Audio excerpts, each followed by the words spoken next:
السلام عليكم ورحمة الله تعالى وبركاته. الحمد لله رب العالمين، والصلاة والسلام على سيدنا محمد وعلى آله وصحبه أجمعين. أما بعد، فقال الله تعالى في القرآن العظيم: أعوذ بالله من الشيطان الرجيم، بسم الله الرحمن الرحيم.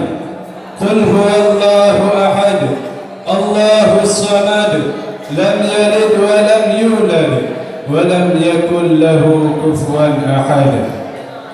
فقال النبي صلى الله عليه وسلم في الحديث: الدنيا متاع وخير متاعها مرأة الصالحة. وقال أيضا: المرأة رأس كل آفة. صدق الله العظيم. Sedang jemaah talabah yang dimuliakan oleh Allah, takzim kami yang mulia kepada Abu dan Umi yang ada di Kubah. Hanya doa dapat kami sampaikan. Allahumma ighfir lahuma warhamhuma wa'afihima wa'fu anhuma. Takzim kami yang mulia kepada Abu Pucuk pimpinan daerah yang tercinta beserta keluarganya. Takzim kepada Abu Wakil Pucuk pimpinan daerah tercinta beserta keluarganya. Takzim yang teristimewa kepada jamaah talabah yang dimuliakan oleh Allah. Baiklah, melihat situasi dunia saat ini, banyak wanita-wanita yang sudah terpedaya dengan pakaian Yahudi. Ada yang pakai rok mini, dan ada juga yang berpakaian sangat seksi. Bahkan ada yang main pornografi dan porno aksi. Sedangkan mereka adalah makhluk ciptaan Allah yang sangat istimewa di permukaan bumi ini. Maka berdasarkan dengan demikian, tergugahlah hati kami untuk membawakan sebuah judul syarahan pidato yang berjudul Wanita Makhluk Mempesona. Sidang jemaah talabah yang dimuliakan oleh Allah, wanita adalah makhluk Allah yang sangat istimewa. Pembicaraannya selalu menebarkan kaum lelaki. Dia selalu menjadi perbincangan aktual di mana saja. Kenapa? Karena di dalam tubuh wanita terdapat daya magis yang luar biasa, tidak dimiliki oleh lelaki. Wanita adalah perhiasan dunia. Rasulullah sallallahu alaihi wasallam bersabda: "Ad-dunya mata'un wa khairu mata'iha mar'atus salihah." Dunia adalah perhiasan, sebaik-baik perhiasan wanita salihah. Sedang jemaah talabah yang mulia, maka tak heran bila perbincangan yang mengenai wanita yang begitu menebarkan keharuman tidak ada bandingannya di permukaan bumi ini. Seorang wanita diciptakan oleh Allah Subhanahu wa ta'ala sebagai anugerah di alam jagat raya ini. Coba bayangkan, seandainya di muka bumi ini tidak ada wanita, betapa gersang dan hampanya makna kehidupan. Jangankan kehidupan duniawi, kemegahan syurgawi pun tidak merasa lengkap bila tidak ada kehadiran wanita. Di saat Adam alaihissalam diciptakan oleh Allah Subhanahu wa ta'ala di dalam surga, Adam merasa kesepian. Padahal kenapa? Kenikmatan surga sangatlah luar biasa, tidak bisa diungkap dengan kata-kata, ditulis dengan goresan pena, terlihat dengan panca indera, tak pernah terbesit di pikiran manusia. Akan tetapi kenikmatan itu terasa hampa bagi Adam alaihissalam dikarenakan tidak ada wanita di sisinya. Maka di saat itulah Allah menciptakan Hawa untuk menemani Adam agar kenikmatan syurga dapat dirasakan dengan sempurna. Maka berbahagialah kalian wanita, kerana kalian diciptakan oleh Allah Subhanahu wa taala khusus dengan keistimewaan yang luar biasa. Sidang jemaah talabah yang dimuliakan oleh Allah, wanita memang perhiasan dunia. Namun kadang-kadang wanita adalah penghancur dan racun dunia.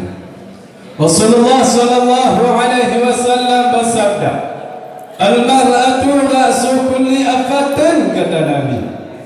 Wanita adalah pangkal segala bahaya. Hadis ini mengingatkan kita pada fakta-fakta yang lampau, yang mana banyak kaum wanita yang memakan korban kaum lelaki. Seperti kehancuran Bani Israel disebabkan oleh wanita.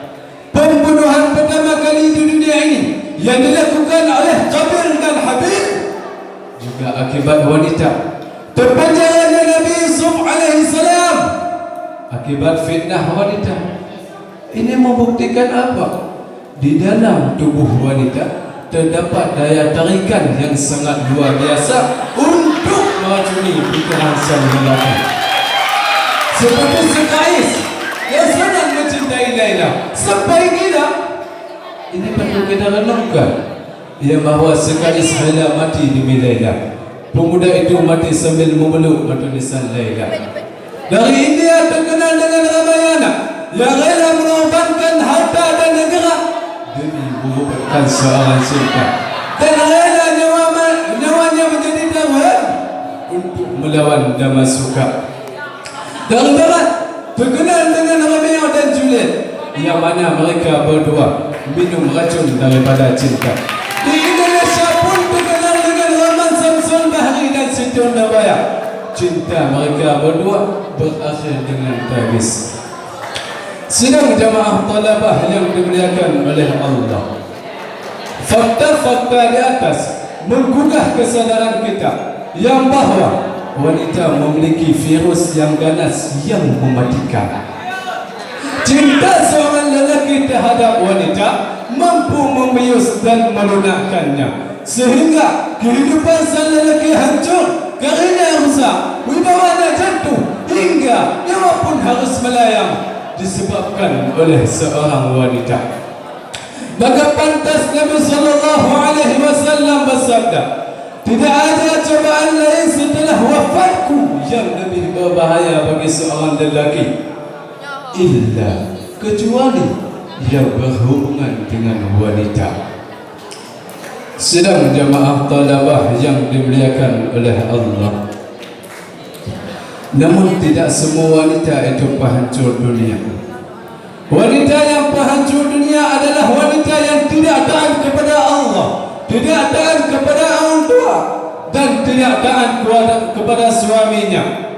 Maka yang mempunyai budi pekerti yang sangat jahat, yang dicap sebagai racun dunia. Sedangkan wanita yang berakhlak mulia, yang taat kepada Allah, taat kepada orang tua, menjaga pakaiannya, menjaga seluruh badannya, itu bukan penghancur dunia, melainkan perhiasan yang sangat mahal, tidak mungkin dibeli oleh harta benda. Sidang jamaah talabah yang dimuliakan oleh Allah, wahai kaum wanita, kalian adalah madu dunia, madu yang sangat mahal lagi yang mempesona. Kalian sangat mudah memesan tiket untuk masuk surga. Cukup taat kepada Allah, taat kepada orang tua, dan taat kepada suamimu. Tergantung seberapa besar keikhlasan dan kesetiaanmu terhadap mereka. Maka apabila wanita sanggup melakukan tersebut, insya-Allah dengan izin Allah, mereka akan menjadi bidadari syurga. Sidang jamaah talabah yang dimuliakan oleh Allah, Wanita adalah yang mengandungnya generasi agama dan bangsa. Apabila wanita baik, maka anak juga baik. Dan wanita adalah tiangnya sebuah negara. An-nisa'u imadul bilad. Wanita adalah tiangnya sebuah negara. Idza salahat salahatil bilad. Apabila baik wanita tersebut, maka baiklah sebuah negara. Fa iza fasadat fasadatil bilad. Apabila wanita tersebut jahat, maka dilaknatlah sebuah negara. Sedang jemaah talabah yang dimuliakan oleh Allah, kesimpulan yang dapat kita ambil adalah, wahai kaum wanita, kalian adalah madu dunia, kalian adalah ratu dunia, kalian adalah perhiasan dunia. Kenapa? Karena Nabi mengatakannya, ad-dunya mata' wa khairu mata'iha mar'atus salihah. Namun syarat mendapatkan titel ratu dunia, titel madu dunia, itu tidak mudah. Tidak semudah yang kau bayangkan. Wanita tersebut harus taat kepada Allah, taat kepada orang tua, menjaga pakaiannya, menjaga akhlaknya. Itu adalah ratu dunia, itu adalah madu dunia, dan itu adalah bidadari surga. Sidang jamaah talabah yang mulia, wahai kaum lelaki, berhati-hatilah dengan wanita. Wanita adalah pangkal segala bahaya. Wanita dapat merusakkan kita, wibawa kita jatuh, kerana kita rusak dengan sebab wanita. Namun tidak semua wanita seperti itu. Dekatilah wanita yang soleh dan solehah. Sedang jamaah talabah yang dimuliakan oleh Allah, demikian yang dapat kita sampaikan. Lebih dan kurang saya mohon maaf. Assalamualaikum warahmatullahi wabarakatuh.